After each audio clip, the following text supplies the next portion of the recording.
সিংহটার চিকিৎসা যদি না হয় তাহলে ও মারা যেতে পারে। আর এটা হলো হাজারটা প্রাণীর মধ্যে প্রথম যাকে আমরা এই ভিডিওতে বাঁচাতে চলেছি। দেখা যাক কিভাবে। আমরা হেলিকপ্টার থেকে স্নাইপার দিয়ে জিরাফদের ভ্যাকসিনেট করব। আমরা সব জিরাফদের ভ্যাকসিনেট করে তবেই এখান থেকে যাব।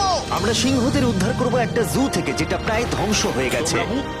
একে অপরের সাথে যুদ্ধ করে মারা যাবার আগেই রাইনোদের আলাদা করব, যেটা এই রাইনোর আয়ু অনেক বছর বাড়িয়ে দেবে। এবং এরকমই আরো অনেক অবিশ্বাস্য রেস্কিউ যার শুরু হচ্ছে একটা সার্জারি দিয়ে যাই সিংহটার জীবন বাঁচাবে। এ হলো ডক্টর অ্যালেক্স। আমরা এখন কি করতে চলেছি? এই সিংহের টুথ ইনফেকশন আছে যেটা ওর জন্য খুব ক্ষতিকারক, তাই জন্য ওর টুথ ক্যানেল করতে হবে ওর প্রাণ বাঁচানোর জন্য। এই সার্জারিতে দাঁতের ইনফেকশন সারিয়ে ওর জীবন বাঁচানোর চেষ্টা করা হবে। ওর ঠোঁটটা একটু ধরবে তুমি এইভাবে। ও মাই গড, দেখো ওর দাঁতের তো খুবই খারাপ অবস্থা। আর যদি এই ইনফেকশনের চিকিৎসা না করা হয় তাহলে আস্তে আস্তে এই ইনফেকশন ওর হার্টের ক্ষতি করে একদম দেবে। ঠিক। আচ্ছা, ও যদি জেগে যায় তাহলে কি হবে? ও আমার আঙুল কামড়ে দিতে পারে। ও, আর আমার আঙুলটাও। হ্যাঁ, হয়ে গেছে, ও একদম ঠিক আছে। চলো ওকে মুক্ত করো। এখন সিংহটা সুস্থ আর স্বাভাবিক। এখনো এরকম 999টা প্রাণীর জীবন বাঁচানো বাকি। আমাদের পরের মিশন হলো কিছু রাইনোর জীবন বাঁচানো। এই বিশাল জায়গায় আমরা ওদেরকে খুঁজে বার করে ট্র্যাঙ্কুলাইজ করব আর ওদের স্থানান্তর করব। আমরা এখন রাইনোদের খুঁজে বেড়াচ্ছি। ওদিকে চ্যান্ডলার রয়েছে আকাশে। আমি হেলিকপ্টারে করে চারিদিকে ঘুরে বেড়াচ্ছি। যদি কোনো রাইনো দেখতে পাই তাহলে আমরা তাকে রেস্কিউ করব। এখানে শক্তিশালী রাইনোরা দুর্বল রাইনোদের তাড়িয়ে দেয়, কিন্তু যেহেতু এই এলাকার চারপাশটা বেড়া দিয়ে ঘেরা আছে তাই দুর্বল রাইনোরা এখান থেকে কোথাও যেতে পারে না, আর তার ফলে ওদেরকে মেরে ফেলা হয়। হ্যাঁ, একদমই তাই। তাই প্রথমে আমরা ওদেরকে ঘুম পাড়াবো আর তারপর ওদেরকে এমন একটা জায়গায় নিয়ে যাব যেটা ওদের নিজস্ব জায়গা হবে, যেখানে ওরা বেঁচে থাকার জন্য পর্যাপ্ত খাবার আর জল পাবে। তার ফলে ওরা শক্তিশালী হবে। চলো আমরা গিয়ে ওখানে রেস্কিউ করি।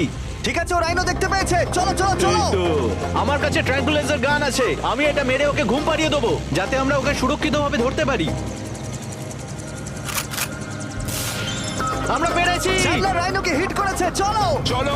একটা রাইনো ঘুমিয়ে পড়েছে, পরেরটা দেখি। Chandler, good shot. প্রথমেই আমরা ওর অ্যান্টি পোচিং কলারটা খুলে নেব, আর সেটা এইভাবে হবে। এই কলারটা রাইনোর স্পিড ট্র্যাক করে, আর এর ফলে ও স্থানীয় জায়গাতেই থেকে যায়। যদি হঠাৎ রাইনো খোলামেলা জায়গায় দৌড়তে শুরু করে যখন চারপাশে কোনো প্রাণী নেই, তখন আমরা জানি শিকারীরা ওকে মারার চেষ্টা করতে পারে। আমরা চেষ্টা করব যাতে এই রাইনোদের আয়ু অনেকটাই বেড়ে যায়, কারণ ওদের সংখ্যা খুব একটা বেশি নয় পৃথিবীতে। হ্যাঁ, তোমাকে অনেক ধন্যবাদ, এটাই আমার বলার ছিল। তাহলে এটা হলো একটা মাইক্রোচিপ যেটা আমরা ওর শিংয়ের ভেতরে ঢুকিয়ে দেব, তারপর সেটা আঠা দিয়ে আটকে দেব। এবার যদি কোনো শিকারী ওকে বেআইনি ভাবে মারার চেষ্টা করে তাহলে কালোবাজারে ওর শিং বিক্রি করার সময় আমরা ট্রেস করে ওদেরকে ধরতেও পারবো। এবার এই রাইনোকে এমন একটা জায়গায় নিয়ে যাওয়া যাক যেখানে বড় রাইনো একে মারতে পারবে না।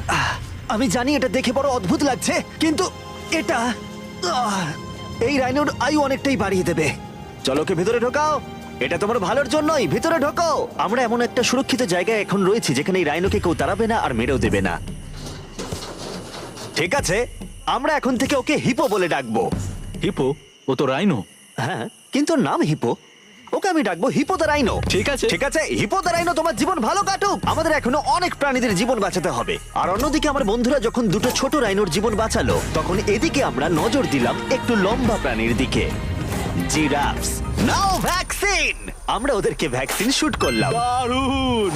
রাইনোদের ট্র্যাঙ্কুলাইজ একটু আলাদা ছিল, কারণ এই হাই পাওয়ার্ড এয়ার রাইফেলগুলো এই জিরাফের শরীরে একটা বড় সিরিঞ্জ ঢুকিয়ে দেয় যেটাতে রয়েছে জীবন বাঁচানোর ওষুধ। তোমাদের ভ্যাকসিন এনজয় করো, দিন তোমাদের ভালো কাটুক।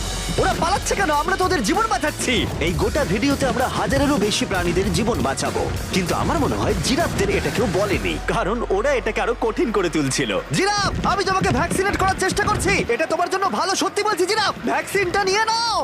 আরে ও তো অনেকটা দূরে চলে গেল। মনে হচ্ছে আমাদের ট্যাকটিক্স এবার বদলাতে হবে।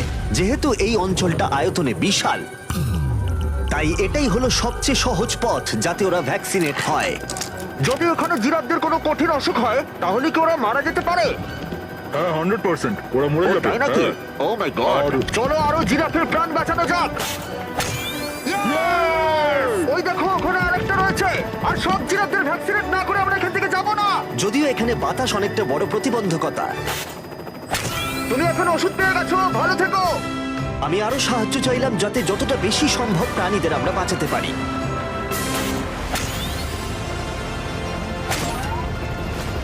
আমি 5টা জিরাফ দেখতে পাচ্ছি, ওদের ভ্যাকসিন হয়নি। আর 4টে জিরাফের ভ্যাকসিন বাকি। 3টে জিরাফের বাকি। ইয়ে! শেষের জন একদম সামনে আছে। দেখো, 5 জনকে দেওয়া হয়ে গেল। আমরা ওদেরকে শুট করছি, যদিও আমরা ওদেরকে মারছি না, ওদের জীবন বাঁচাচ্ছি। ঠিক জায়গায় লেগেছে। যখন আমরা ওখান থেকে বেরোলাম তখন প্রায় 70টা জিরাফের ভ্যাকসিনেশন হয়ে গেছে। তার মানে এখন অব্দি 74টা প্রাণীর জীবন বাঁচানো হলো। আমরা দেখতে পাচ্ছিলাম আমাদের প্রচেষ্টা ক্রমশই কঠিন হচ্ছে। হ্যাঁ ওটাই তো, একদম সুস্থ হয়ে গেছে।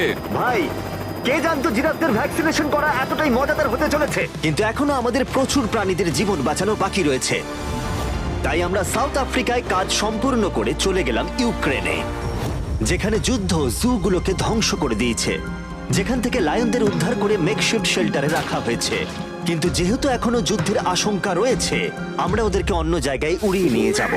তাই আমরা এই বিশাল কার্গো প্লেনটা নিয়ে এসেছি, যাতে আমরা ইউক্রেনের সীমানার বাইরে এই প্রাণীগুলোকে উড়িয়ে নিয়ে যেতে পারি। ওরা এই প্লেনটা দখল করে নিয়েছে, এখানে আর কোনো সিট নেই। 3টে লায়নই এই প্লেনে ফার্স্ট ক্লাস টিকিট পেয়েছে।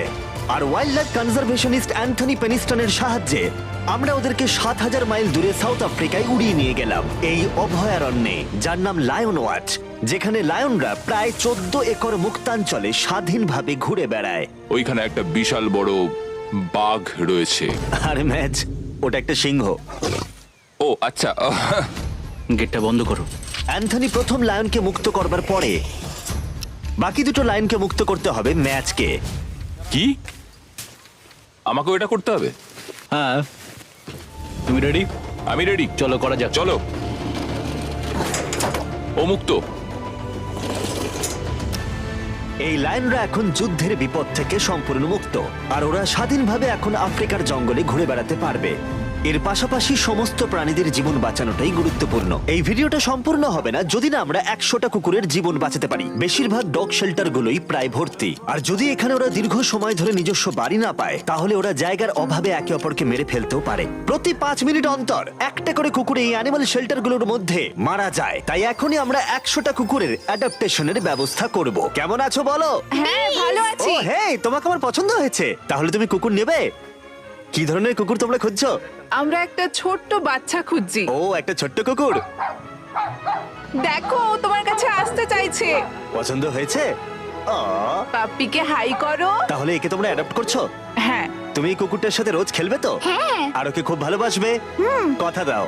ঠিক আছে, একটা হলো, আরো 99টা বাকি রয়েছে। আসলে তোমরা হয়তো জানো না, কিন্তু একটা কুকুরের স্বাস্থ্যের যত্ন নেওয়াতে অনেকটাই টাকার প্রয়োজন পড়ে, আর দুর্ভাগ্যবশত কিছু মানুষ সেটা অ্যাফোর্ড করতে পারে না। ওকে ভালো লেগেছে। হাই। আর সেই জন্যই আমি একটা গুড নিউজ ওদেরকে শোনাতে চাই। এখানকার প্রত্যেকটা কুকুরের মতোই এর মেডিকেলের খরচ আর এর অ্যাডপশনের ফি তোমাদের দিতে হবে না। ও ওয়াও। হ্যাঁ, তোমরা একে সম্পূর্ণ বিনামূল্যে বাড়ি নিয়ে যেতে পারো। ও মাই গড। Thank you. কোনো থ্যাংক ব্যাপার ইউ। নয়। এটা দেখতে সত্যিই খুব দারুণ লাগে যে অনেক কুকুর তাদের নিজেদের বাড়ি খুঁজে পাচ্ছে। তুমি এদেরকে কি করে না বলবে বলো তো? খুব কিউট। কতদিন ধরে কুকুর খুঁজছো? 3 থেকে 4 মাস হলো। ও একদম ঠিক আছে। ও সত্যি খুব সুন্দর। তোমরা একে বাড়িতে নিয়ে যাবে? হ্যাঁ। আমি এটাই শুনতে চাইছিলাম। ব্রিয়ানাকে adopt করা হয়েছে। তোমরা দুজন ওর খেয়াল রাখবে তো? হ্যাঁ। আরো অনেক কুকুর নিজের বাড়ি খুঁজে পাচ্ছিল, কিন্তু বাচ্চা কুকুরদেরই বেশিরভাগ মানুষ অ্যাডপ্ট করছিল। তার ফলে বয়স্ক কুকুররা অবহেলিতই থাকছিল। যেমন ব্লু, এই কুকুরটার বয়স 10 বছর। এখনো সে একজন ভালো মালিকের অপেক্ষায় রয়েছে। আমরা একটু বয়স্ক কোনো কুকুর ও, খুঁজছি, কি কারণ cute! আমরা খুব এনার্জেটিক কাউকে চাইছি না। তোমরা ব্লুকে দেখতে পারো। কেমন লাগছে? হাই। আমার ওকে কেমন খুব আছো পছন্দ তুমি? হয়েছে। ও কিভাবে তাকাচ্ছে দেখো। ও তো কিউট। ও তোমাদের সাথে খুব ভালো থাকবে। Thank you so much. কিন্তু আমাদের কাজ এখনো শেষ হয়নি। যত দিন যেতে লাগলো আমরা দেখতে পাচ্ছিলাম প্রচুর কুকুর তাদের ভালোবাসার বাড়ি খুঁজে পাচ্ছিল। ওকে তোমরা নিচ্ছ? হ্যাঁ নিচ্ছি। দারুণ ব্যাপার। আর খুব তাড়াতাড়ি আমরা 100 জন কুকুরের জীবন সুরক্ষিত করলাম। প্রত্যেকটা পরিবার প্রতিশ্রুতি দিয়েছে যে ওদেরকে একটা সুন্দর জীবন উপহার দেবে। এরপরে আমরা এক্সোটিক মিনিয়েচার হর্সদের জীবন সুরক্ষিত করলাম, কারণ এই সমস্ত ছোট ঘোড়াদের নিলামে বিক্রি করা হয় এদের মাংস খাবার জন্য। আর আমি দুঃখিত, কিন্তু এই সমস্ত মিষ্টি প্রাণীদের আর আমি এভাবে মরতে দেব না, তাই আমি এদেরকে কিনে নিয়েছি। আর আমরা এই প্রত্যেকটা ঘোড়াকে ওদের বাড়ি খুঁজে দেব। ও এক্সকিউজ মি, সব ঘোড়াগুলো এখানে রয়েছে। ও তোমার ও, ভালো একে লাগছে? ভালো লেগেছে। তোমাদের আরো ঘোড়া চাই? না, আমার কাছে বাড়িতে একটা আছে। তার মানে তোমরা ঘোড়া অ্যাডাপ্ট করছো এর জন্য? একদমই তাই। ও তাই নাকি? যাতে ও বড় হয়ে ঘোড়ায় চাপতে পারে। ও তোমার পছন্দ হয়েছে? খুব ভালো। একে কারোর অপছন্দ কি করে হতে পারে? আমি চাই এবার ঘোড়াগুলো নিজেরাই ডিসিশন নিক যে ওরা গাড়িতে উঠবে কিনা। দেখি একটু চেষ্টা করি। আমি তোমাদের 10,000 করে দেবো যদি তোমরা গাড়িতে ওঠো। ও এটা দেখো, ওদের দেখো, এটা দেখো, এটা কাজ করেছে। তোমরা এখানে একজনকে অ্যাডপ্ট করতে এসেছিলে আর এখন দুজনকে নিয়ে যাচ্ছ। একে পটেটো চিপসের মতো দেখতে। এদের খাওয়া যাবে না। ঠিক বলেছো। আসলে আমি আরেকটাকে বাড়ি নিয়ে যেতে চাই না, কিন্তু তাও আমি না বলবো না। তাহলে কি তোমাদের আরেকটা লাগবে? আসলে থাক। 2 সপ্তাহ আগে এরা প্রায় বলি হতে যাচ্ছিল আর এখন ওরা ভালোবাসার বাড়ি খুঁজে পেয়েছে। এদেরকে তোমাদের পছন্দ হয়েছে তো? হ্যাঁ। ও দেখো এটা কত সুন্দর। চলো। এটাই এই ভিডিওর উদ্দেশ্য। আর আমাদের শেষ 3টে ঘোড়া অ্যাডপ্ট হয়ে যাওয়ার পরে কি মিষ্টি ঘোড়াটা, তাই না? হ্যাঁ। আমরা 4টে গাধাকে ওদের বাড়ি খুঁজে দিলাম যেখানে ওরা একসাথে থাকবে। আর এখন আমরা বিশ্বের সবথেকে বড় পাখিকেও ওর বাড়ি খুঁজে দেব। এখন আমরা আছি মায়ার অ্যানিমাল স্যাংচুয়ারিতে। আর আমার মনে হয় এটা ভাবতে খুব অবাক লাগবে, কারণ ও ফান্ড তৈরি করে একটা 24/7 টুইচ লাইভ স্ট্রিমের মধ্য দিয়ে, যেখানে তোমরা প্রাণীদের প্রয়োজনীয় জিনিসের জন্য ডোনেট করতে পারো। আর এই লাইভ স্ট্রিমে ডোনেট করা টাকা দিয়ে অনেক পশু পাখিদের যত্ন নেওয়া হয় আর এই বিশাল স্যাংচুয়ারির দেখভাল করা হয়, যেখানে প্রচুর বন্য প্রাণী আছে যাদের দেখভাল করার জন্য মায়া নিজের গোটা জীবনটাই উৎসর্গ করেছে। এসো, তোমরা ভেতরে এসো। ওই দেখো, ওই ওপরে মোমো বসে আছে। মোমো মোমো তো খুব মিষ্টি। ও স্ক্রিন পছন্দ করে। তোমার কাছে ফোন থাকলে ওকে দেখাতে পারো। তোমরা শুধু আমাদের ভিডিও পছন্দ করো তাই নয়, তার সাথে বাদররা করে দেখছি। ও সত্যিই অদ্ভুত। এ হলো উইনি দা মু। এই স্যাংচুরির ফান্ড জোগাড় করতে, যেটা হলো একটা নন প্রফিট অর্গানাইজেশন, উইনি দা মু 24/7 লাইভ স্ট্রিমে সর্বদা থাকে। আর তোমরা যদি ডোনেট করো যেমনটা আমি করলাম, তাহলে এরা ওর ভালো যত্ন নেবে আর ও ভালো ভালো খাবারও পাবে। এটা খুবই ভালো যে ও একটা দারুণ উপায় পেয়েছে এই স্যাংচুরিকে দেখভাল করার জন্য। এটা কিন্তু সত্যি দারুণ। হ্যাঁ, সত্যিই দারুণ। এবার আমাদের এখানে আসার কারণটা বলি। স্টম্পি নামের এমু, কি খবর? কেমন আছো স্টম্পি? স্টম্পি এখানে গরু, ঘোড়া আর ডঙ্কিদের সাথে থাকে। আসলে আমি তোমাদেরকে বলে রাখি, স্টম্পি বিশ্বাস করে ও নিজে একজন ঘোড়া, যেটা আসলে ভালো নয়, কারণ ও ঘোড়াদের খাবার খাচ্ছে। যে কারণে আমি আর লোজ মায়ের সাথে পার্টনারশিপ করে একটা এমুর স্যাংচুয়ারি তৈরি করব। এটা এখনো তৈরি হয়নি, কিন্তু তৈরি হয়ে গেলে দারুণ লাগবে। এর সাথে লোজকে আমি একটা বড় ধন্যবাদ জানাতে চাই, যার জন্য এই প্রজেক্টটা সম্ভব হয়েছে। লোজ এই কাজটা করতে শুরু করেছে বন্যায় এই এলাকাটা ক্ষতিগ্রস্ত হবার পর থেকে। আর এই বছর লোজের 10 মিলিয়ন স্কোয়ার ফিট জুড়ে কাজের একটা অংশ হলো এই স্যাংচুয়ারির অবস্থার উন্নতি ঘটানো। আমরা স্টম্পিকে কিভাবে আরো সাহায্য করব? আগে আমরা এখানটা বেড়া দিয়ে ঘিরে দেবো। আমি এর আগে কখনো বেড়া তৈরি করিনি। ঠিক আছে, প্রথমে বেড়াটাকে সোজা করতে হবে। মায়া, তুমি কি করে এত সহজে কাটছো? মায়া, তোমার সামনে আমাকে দুর্বল লাগছে। যখন এখানে কোনো প্রয়োজন পড়ে লোজ সাহায্য করতে এগিয়ে আসে, এমনকি স্টম্পির জন্য বেড়া তৈরি করতে হলে। আমরা এখানে গাছটা পুঁতবো, একটা গর্ত করো। হ্যাঁ, Yes, ma'am. এখানে। তোমাকে একটা অবলং শেপ বানাতে হবে। আর একটা প্রশ্ন, এই অবলংটা আসলে কি? হট ডগের মতো। ঠিক আছে, আমি বুঝতে পেরে একদম। গেছি। ভালো করে খোঁড়ো, এটা হচ্ছে না। এই তো খুব ভালো। ভালো করে মাটি বার করো, তারপর এটা পুঁততে হবে এইভাবে। আর যদি তোমরা জানতে চাও লোজ কিভাবে তার সাহায্যের হাত বাড়িয়ে দেয়, তাহলে ডেসক্রিপশনের লিংকে ক্লিক করো অথবা এখানকার ওয়েবসাইটে যাও, আর সেটা এক্ষুনি। এবার আমরা দেখবো স্টম্পির জন্য নতুন বাড়ি কেমন হতে পারে, আর ওর সাথে ওর নতুন গার্লফ্রেন্ডেরও পরিচয় করে দিই। তুমি এখন মুক্ত। তোমার নতুন বাড়ি তোমার কেমন লাগছে বলো স্টম্পি? আমি শুনেছি তোমার গাছ ভালো লাগে, তাই আমরা বেড়ার চারপাশে প্রচুর গাছ রেখেছি। হাই, তোমার কেমন লাগছে? ও ঠিক আছে, তার মানে ভালো লেগেছে। আমরা তোমার জন্য এমন একটা বাড়ি তৈরি করেছি যেখানে ঘোড়ার বিপদ শুধু নেই তাই নয়, তোমার জন্য একজন বন্ধু আছে। এই জায়গায় অনায়াসে থাকতে পারবে 2টো এমো। ওর নাম দিতে পারি? হ্যাঁ। তুমি না এভাবে না, বললে ঠিক কেন? আছে, তুমি নাম দিতেই পারো। আমরা এই এমোর নাম দিতে পারি নোলানের মা। হ্যাঁ, সত্যি হ্যাঁ ঠিক আছে, ওকে বার করো। এই নামটা ওর ভালো লাগবে। এর মানেটা কি? হ্যাঁ, এটা মানে হলো নোলানের মা। হাই। হাই নোলানের মা। ঠিক আছে, ও এখন মুক্ত। Yay! Yes! কিন্তু শেষ করার আগে আমরা এখন রয়েছি উলফ স্যাংচুয়ারিতে, যেটা মায়া তৈরি করতে চায়। তোমার চোখের কাপড় খুলে ফেলো। আর উলফ স্যাংচুয়ারি গড়ে তুলতে আমরা এখন তোমাকে দিতে চাই $50,000 ডোনেশন, যাতে তোমাদের কাজটা আরো সহজ হয়। এই বছরের শুরুতে মায়ার অ্যানিমাল স্যাংচুয়ারি টেক্সাসের বন্যায় অনেকটাই ক্ষতিগ্রস্ত হয়েছিল, আর সত্যিই এটার পুনর্গঠনের দরকার ছিল। কিন্তু লোজকে ধন্যবাদ, মায়া এখন সহজেই তার উলফ স্যাংচুয়ারি গড়ে তুলতে পারবে। এটা সত্যিই দারুণ। Thank you so much. এরপরে আমরা দুজন সি লায়ন্সের জীবন বাঁচাবো, যার শুরু হবে রকিকে দিয়ে, দুর্ভাগ্যজনকভাবে যার মাথায় বুলেট লেগেছিল। এই ভিডিওটা অ্যানিম্যাল সেভিং নিয়ে, আর আমরা রকির সমস্ত খরচের দায়িত্ব নিচ্ছি। Thank you so much. Surgery হবার পর সুস্থ হতে ওর একটু সময় লেগেছিল। এদিকে গার্ট্রিউড, ও হ্যালো, আমাদের অন্য সি লায়ন, যে মুক্ত হবার অপেক্ষায় ছিল, যে এর আগে একটা নেটে আটকে পড়ে ভয়ঙ্করভাবে আহত হয়েছিল এবং মরতে বসেছিল। চলো গাট্রিউডকে মুক্ত করি। রেডি? রেডি, ঠিক আছে। 3, 2, 1, গো! ও, ওকে দেখো কত ও খুশি। কি আনন্দিত, দেখো একবার। ও সমুদ্রের আওয়াজ শুনতে পাচ্ছে। ওকে দেখো। দেখো, চলে যাচ্ছে।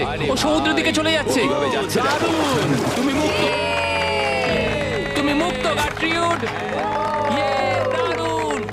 এখনো পর্যন্ত 800 প্রাণীদের জীবন বাঁচানো বাকি, তাই এবার আমাদের দ্রুত কাজ করতে হবে। এবার আমরা অ্যামাজন রেন ফরেস্টে কাজ করলাম, যেখানে আমরা মিঙ্গালজ অ্যান্ড স্যাংচুয়ারিতে 200 জনেরও বেশি প্রাণীকে আমরা বন্য জীবন ফিরিয়ে দিলাম। এখন আমাদের কাছে আছে একটা অ্যান্টিটার। সত্যি বলতে এখানে আমরা এরকম লুপ্তপ্রায় প্রাণীগুলোকে পাই। ও মাই গড, ও খুব ছোট্ট আর মিষ্টি। ওপরে ওঠে আস্তে আস্তে। বাই। এই প্রাণীরা ও উঠছে। হয়তো বেঁচেই থাকতো না যদি না আমাদের কাছে মিঙ্গার মতো পুনর্বাসনের জন্য স্যাংচুয়ারি থাকতো। তাহলে আমরা এখন এই টর্টয়েসটাকে ওর আসল জায়গায় ফিরিয়ে দিতে এসেছি। আর ওদেরকে মুক্ত করা হলো। কিন্তু আমাদের কাজ এখনো শেষ হয়নি, কারণ ইউএসএ তে ফিরে এসে আমরা আরো 100 জন প্রাণীর জীবন বাঁচালাম। যেমন এখানে রয়েছে wildlife critters circle of life, যেখানে 47 জন আহত এবং অসহায় প্রাণীদের চিকিৎসা করালাম, যার মধ্যে রয়েছে ব্ল্যাক উলফ, যার নাম হলো ড্রেকো। ওকে লুসিয়ানায় গুলি করা হয়েছিল। যখন ও এখানে এলো তখন দাঁড়াতেও পারছিল না, আর এখন ওকে এইভাবে দেখে আমি খুব খুশি। 20 জন শিয়ালকে হত্যা করা হতো আর তাদের পশম দিয়ে কোট বানানো হতো, কিন্তু তার পরিবর্তে আমরা ওদের প্রত্যেককে একটা নতুন জীবন উপহার দিলাম। তুমি এখানে খেলনা পাবে, খাবার পাবে এবং চাইলে ঘুরেও দেখতে পারো। এখানে রয়েছে এই বিশাল বার্ড স্যাংচুয়ারি। এখানে আমরা বাঁচালাম 70 জন দেশীয় পাখিকে, যেমন এই স্ক্রিচ আউল, যাকে একটা গাড়ি ধাক্কা মেরেছিল, যার আহত চোখের এখন চিকিৎসা হচ্ছে। আমরা চেষ্টা করেছি যে ও যেন একটা চোখে খুব ভালোভাবে দেখতে পায়। আর সৌভাগ্যবশত প্যাঁচারা শুধুমাত্র হ্যাঁ, একটা একদম। চোখ দিয়েও সার্ভাইভ করতে পারে। আমরা 42 জন আহত এবং অবহেলিত হোয়াইট টেল ডিয়ারেরও চিকিৎসা করালাম, চলো হরিণ। যার মধ্যে এই ডিয়ার সুস্থ হয়ে উঠে আবার হাঁটতে ও খাবার খেতে শুরু করলো। জর্জিয়াতে আমরা 85 জন প্রাণীর জীবন বাঁচালাম। এই মিসিসিপি কাইট পুনরায় উঠতে সক্ষম হলো। আর নিউ ইয়র্কের টার্টল রেস্কিউ করে আমরা আলাদা আলাদা 48 জন টার্টলকে বাঁচালাম, যার মধ্যে একে আমরা সুস্থ করে আগের স্বাভাবিক জীবনে ফিরিয়ে দিলাম, যেটা হলো skate park. Wildlife critter circle of লাইফে এই ক্যাঙ্গারু, যার নাম হলো বৌডি, সে তার মাকে হারিয়েছে, তাই তার কিছু জিনিস প্রয়োজন ছিল যা তার মায়ের অভাব মেটাতে পারে। এই বোতলটা এমন ভাবে বানানো হয়েছে যাতে ও মায়ের স্পর্শ অনুভব করতে পারে। আমরা পাউচগুলো এমন ভাবে বানাই যাতে ওরা সুরক্ষিত অনুভব করে, আর এইভাবেই দেখাশোনা করা হয়।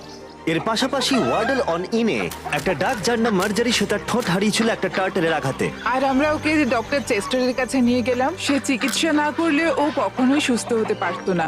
এছাড়া আমরা অন্য 46 জন পাখিকেও সাহায্য করলাম। এই সমস্ত স্পেশালাইজড মেডিকেল ট্রিটমেন্টস আর রিহ্যাবিলিটেশন টেকনিকের জন্য ওকে দেখো। অনেক টাকার প্রয়োজন ছিল, তাই আমরা গোটা দেশ জুড়ে 4টে আলাদা অর্গানাইজেশনকে সাহায্য করলাম, যাদের সর্বমোট 212 জন প্রাণীর সাহায্যের জন্য অর্থের প্রয়োজন ছিল। এই সমস্ত অসাধারণ প্রাণীদের দিকে ফিরে তাকালে আমরা তোমাদের ধন্যবাদ জানাতে চাই, তোমাকে ভিউয়ারদের, আমাদের এরকম একটা সুযোগ করে দেবার জন্য। আমরা 1000 জন প্রাণীর জীবন বাঁচালাম, কিন্তু আমাদের কাজ এখনো শেষ হয়নি। যদি তোমরা চাও আমরা আরো 1000 জন প্রাণীর পাশে দাঁড়াই, তাহলে এই ওয়েবসাইট ভিজিট করো। চলো এই সমস্ত প্রাণীদের জীবন সুরক্ষিত এবং স্বাভাবিক রাখতে একসাথে কাজ করি।